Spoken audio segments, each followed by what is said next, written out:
morning, ladies and gentlemen. Should I say good afternoon? My name is Jamie Jones, one word at all your social media outlets. And welcome to the Dr. Molly Fry Hour. Hello, how are you all today? I'm good. How are you?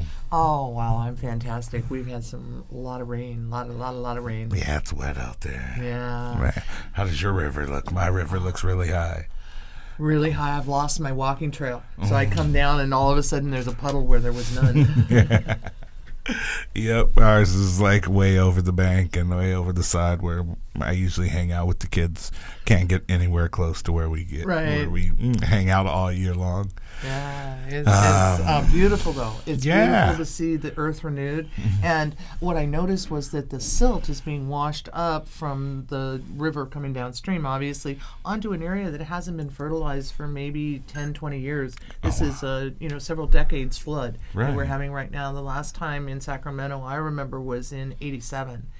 So it's been a lot of years, and when the water recedes, you can see the fine silt that is, of course, filled with the dead bodies of the salmon that just ran 2 months ago. Right. And so there's all these nutrients and nitrogens that are going to renew the soil. Very rich soil. Yeah, well, that's what, is necessary for the flowers to rejuvenate and bloom, and we're going to have a good spring. Yeah, crazy how that circle of life thing happens when you watch it up close and stuff. And all the stuff you thought about in class, like, okay, that on paper, but when you actually see it up close and like, wow, okay, that's and especially why the older I get. Because I just dragged my kids all over the place, and I just went, check it out. Right. Life is our classroom. Yeah, and that's awesome. the thing is about the real cycle, that is what caused me to recognize that there was consciousness that was involved in the planning of our universe and, of course, in the structure of our bodies. Right. That it was revealed to me in medical school as I looked at the complexity, and I thought, you know what, somebody planned this. Yeah. It wasn't me, but somebody did this. Somebody did it. It was a really good plan because no one could think of that. And in a single cell is like an entire city. They've got a power plant. They've got trash disposal mechanisms. They've got a factory that manufactures replacement parts. Right. They've got the instructions to repair and fix anything. Exactly. And they've got cars that are zipping around inside the cell, and they've got transport through the membrane like a freeway. That is crazy.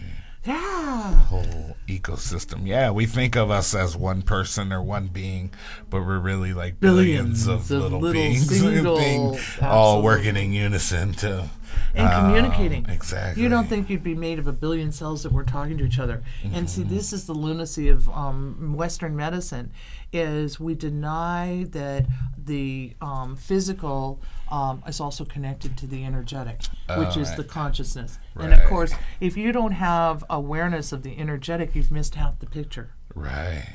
Dr. Fry, Yeah. I was hoping that one of we got many calls from your fans, and some of them have discovered this new element, or I should say spice, called stevia. Could you tell people a little bit more about that, what you know about that? Well, you know what's really cool is I did medical school conventionally here at UC Irvine, and they gave me exactly 2 hours of nutrition class. The first hour was vitamin deficiencies and how they ruin people, and the second one was, and oh, by the way, food is good. Now, to contrast that to pharmacology, I got 2 hours, 3 days a week for an entire year to learn how to give people pills. And so I have now started taking a herbal class, and I'm becoming a certified herbalist so that I can teach people how to use the plants that have been provided in our environment to heal and restore our health.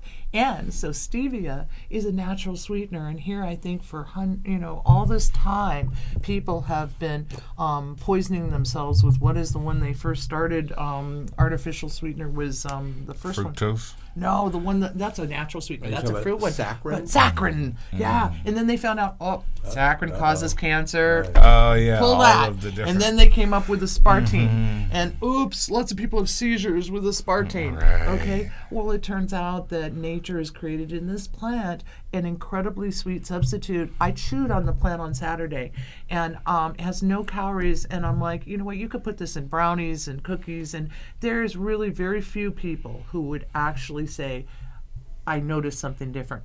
But again, I'm just really enjoying understanding. Is this the basis for what the word homeopathy, of learning this new or old science, we'll say? Well, yeah, of course. In the 1900s, there were over 200 schools that taught nutritional and natural medicine, homeopathy, and used cannabis and other herbs and treated patients individually. Right. Because that's the difference is holistic medicine treats you as a whole person and restores your health. So I can't make a cough syrup and say, okay, this will be just as good for Steve as it's going to be for Jamie.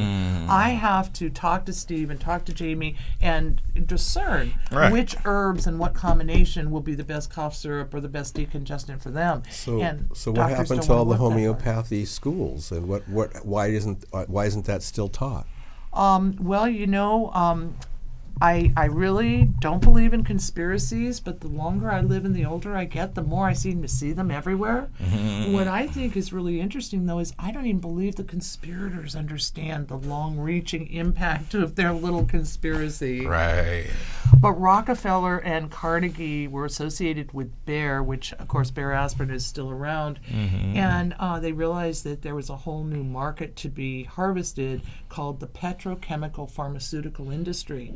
But in order to get these loving, kind, compassionate doctors and patients to take squishy little pills that were purple and white and blue and orange, instead of using natural things that were in their environment, you had to re-educate them.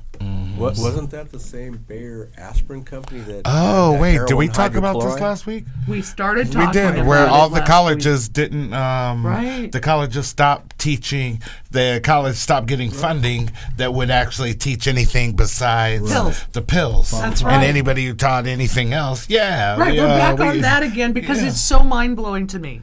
And I've only understood, the whole time I was in medical school, I kept thinking, okay, this is not what I signed up for. What is wrong here? But I couldn't understand it because here you're going to class and they're telling you, this is the way to treat patients, this is the disease, we're so advanced, wear gloves, hospitals are clean, wonderful places because we're so great, whatever. And I'm like, but this doesn't seem right. I don't know what's wrong. But because I was already in the middle of the hijack, I was already on the plane with the hijackers. So I just thought that was normal. Isn't everybody on a plane with a bunch of people who are trying to kill the patient? Right. So when you say hijack, you're referring to the medical community and your training at that time? I am saying that after the Flexner report that was commissioned by the Carnegie and Rockefeller Association, and as a result of the Flexner report, they put into law evidently through Congress, that in order for a medical school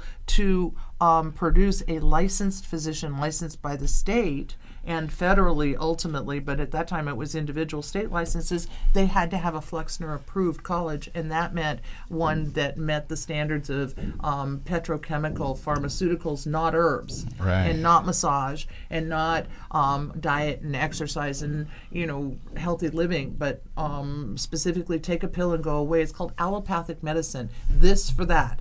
You got a sore throat, I give you this pill. You got a headache, I give you a different pill. You got a heart problem, I give you one pill for one treatment. So what happened to the homeopathy? Well, of course, homeopathy is not this for that.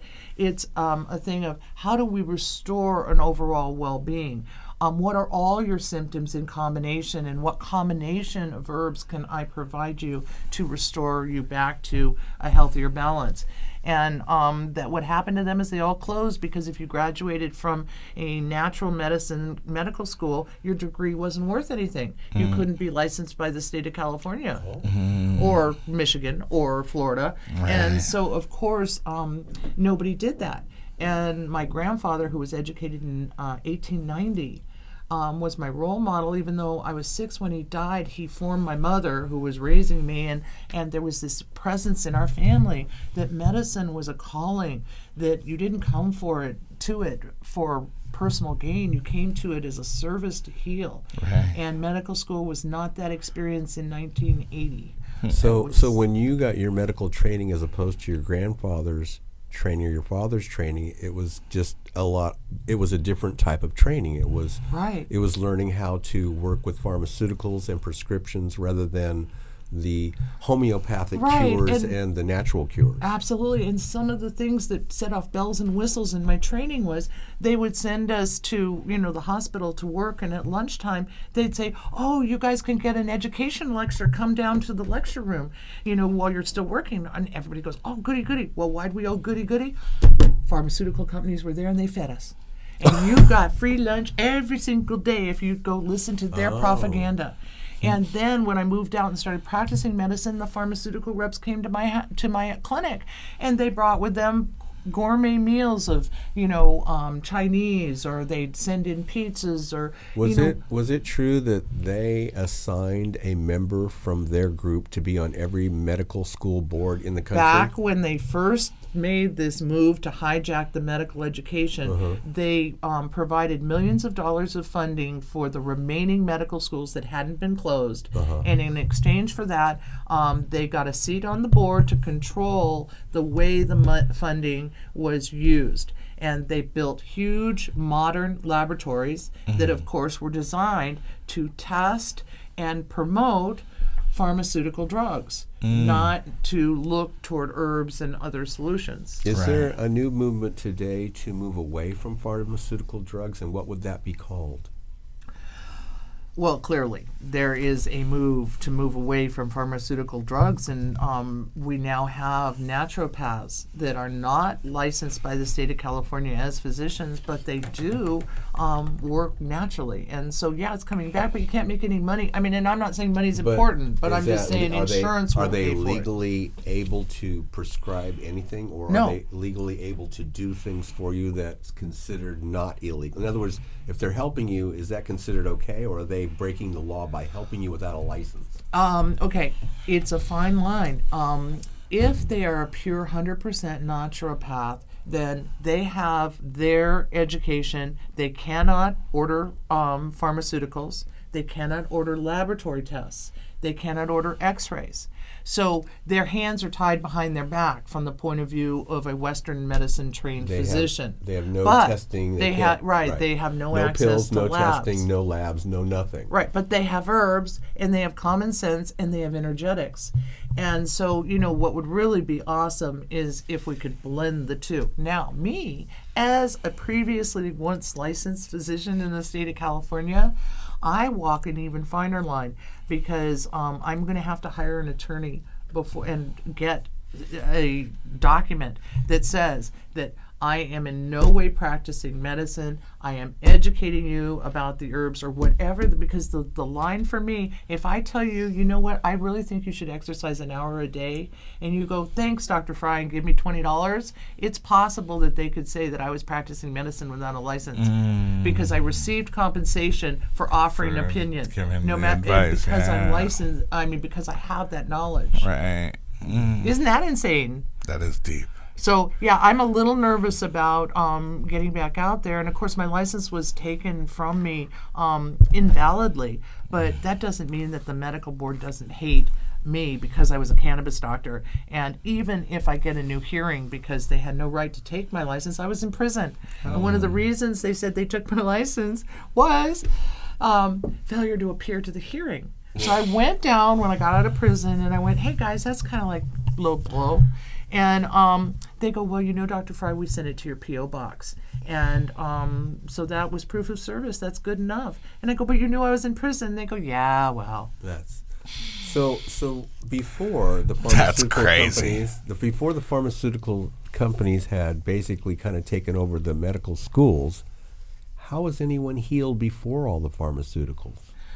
Well, okay, that's unfortunately, that's a very complex question, because not only, here's the thing that's really hard to understand, or that a lot of patients, they're angry that they have been brainwashed and given this horrible lot of taking dangerous pharmaceuticals that cause side effects and many complications, as well as cancer treatments that actually kill the patient, often in many cases, before the cancer does.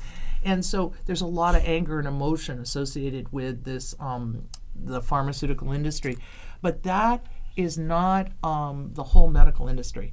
And the new techniques of the MRIs and all the laboratory stuff and the really clean hospitals with filtration stuff and all the things that we're doing to try, excluding superbugs, which were made by pharmaceuticals. But, all the things we're doing, that improves survival. So in the past, if you could have had all the technology that we know and the herbs, people would be great. But now we're at a place where back then, they just did herbs. They did a lot of prayer, otherwise known as energetics, because prayer is you're taking your healthy energy. But people survived and they got better. Right. And there was the same kind of illnesses, not all, but the same kind of things that would happen. Right, and now we're sicker. There is more disease today than there was 100 years ago. And why would that But didn't people live to like 31 back then? No, that is a false statistic that they love to push. No, I love this. Okay, so here's the deal. Is when they say life expectancy, they take birth to death. And then they average all the numbers. Okay? Well, the truth is birth to 10 was a really bad time. Right. Okay? And maybe 1 out of 10 children would live. Maybe 2 or 3 out of 10 children. But that skewed the whole results. If you made it out of 10, you often lived to 80 or 90. Yeah. Okay? So they got better on that side, but worse on the other side. Right. Well, or the same. I mean, people live roughly, 60, 70 years, maybe 80 or 90 for a small proportion. But the death rate in infancy and young and small children, because no vaccines. And this is, again, very controversial because I don't trust the pharmaceutical companies, and I'm really angry too. But I know that from my medical education, when we were only giving smallpox, polio, and measles, those primary ones, we saved millions and millions of lives over the time that we've been administering them. Now we've added all these other things like hepatitis B, and we've added chicken pox and all these multiple vaccinations. Tetanus was a big one that saved life. I've had to wrestle with that because I have 4 and 5-year-old sons. And they start school and they, vaccinate, don't vaccinate. I read both sides and see all the stories and all the horror stories. I have to agree with Jamie. They have a fund for bad shots for the people who were victimized from some of these Right, vaccines. And this is the same dilemma. I vaccinated my kids, though. Right, and they're fine. Because I was like, and they're fine. And then the other question is, are they going to allow your son in school if you don't have the vaccine? Exactly. And that's why it gets he did complicated. it. Exactly. They've got you with your arm tied behind your back and they're twisting. But here's the situation, and again, there is no one answer, and I am in no way trying to tell anyone who has been damaged and feels vindicated that they aren't damaged or don't deserve to. Right. But I am saying that vaccines, in the concept of taking a live vaccine, disabling it, and then putting it in a medium that will tell your body, hey, see this dude, kill him off, is brilliant. Right. Okay? That's using your own body's defenses to eliminate a threat that was previously killing. Now, what did those pharmaceutical companies put into that vaccine besides the actual concept? And that's where I believe there's a lot of individual variation because we're 100% unique, and some children have bad reactions. Personal example, my son Jeffrey, my firstborn, was premature, and on his second tetanus pertussis vaccine, he screamed in a way that sent chills down my back. And I said, I'm done. That child has had his last tetanus vaccine. I was very specific because I knew vaccines needed to be there for some diseases like whooping cough, which can kill a good infant, just because they can't breathe. So anyway, time goes on. Now he's 10. He's not properly vaccinated. Right. He steps on a nail. I take him to the pediatrician at that point, and they give him a tetanus shot. And guess what? His entire arm blows up because now he's old enough to fight and but to not get brain damage or whatever else could have come out of that if I'd done it when he was 1. Right. Okay. And so anyway, but his reaction, the doctor looked at him and said, "You're never to have another tetanus shot again in your life." Okay. what would have happened to that beautiful child that I have if I had persisted, because he missed 4 shots that they were demanding that I give him. And we won't say how I managed to get around that, but basically I homeschooled my children because I couldn't deal with my conflict. I believe in vaccines in their purest form, but I fear it's been hijacked by. It's been hijacked by. And I always feel like they get to a point where things work well, but when you have like corporations like that, you always have to grow. So it's not, you can't just have a good year. You have to always grow 5%. So once you get to that point, you get to a point where you've exhausted it all. And what do? You start cutting costs to make more money. So you find cheaper products to put in these vaccines. You find lesser quality goods, and now you start seeing rates of problems going up. I don't think that's like a far off, it's like. Oh, I know, and I love like this because greed. Your mind went a totally different place than mine did, but that's so cool because you're so right. Right. Okay. Or if you're really, really, I don't know, jaded, maybe a little down the rabbit hole. Yeah. Maybe they actually said, we got to have a little growth here. So how about if we stick something in the vaccine that'll make more patients, like cause seizures? Now, and we could sell them this other product too. Right, and then so we can sold sell them the this drug one, to fix and then the we other got drug. And the average child, Steve actually, he's left now. I'd love you to hear his point of view. But Steve actually was the one who told me this. He said that the average child who has what they are calling autism, which is the biggest thing that we're worried that the vaccines might play a role in. Right. Anyway, they're on 10 drugs. So you see, from the pharmaceutical point of view, autism is not a losing disease. No. And from the medical community, I mean, what do those hospitals need? They need sick people. They don't need well people. And that's my big problem with the this for that allopathic medicine. Yeah, as medicine for profit. Right. That's the problem when you get into that. Then people really do have a sheet attached to them. Right, and we don't want to cure cancer. If we wanted to cure cancer, we could have cured cancer. What we want to do is treat it. We want you to live with it. Because we spend billions of dollars every year treating disease. Exactly. So can we let you live with it for 4 more years? Right, and make all that money. Till it might come back. No, it's it's logical. And when it's logical, I tend to lean that way. Me too. Me too. It makes a lot of sense. Well, that's why. It's devilish evil sense, but it makes sense to evil, devilish way of thinking. Right. It makes 100% sense. Well, and the problem is I tend to underestimate evil. Yeah. Because I don't want to think about that. And, I really do think it's okay. And my whole thing is to try to understand where we're at right now and not really point fingers and blame, but also not be blinded to the fact that we should not accept what our government tells us is true without checking it out ourselves. And that's vaccines, that's cannabis, that's economics, it's so many things. We need to be responsible for our own lives. Definitely. Definitely. That's how I live. Right. And I even go further, whereas I try not to, I don't blame anybody for anything that happens to me. Like, I only blame myself, whether it's so that I can't live. Like, there's something I should have did instead of what I may think you did to me.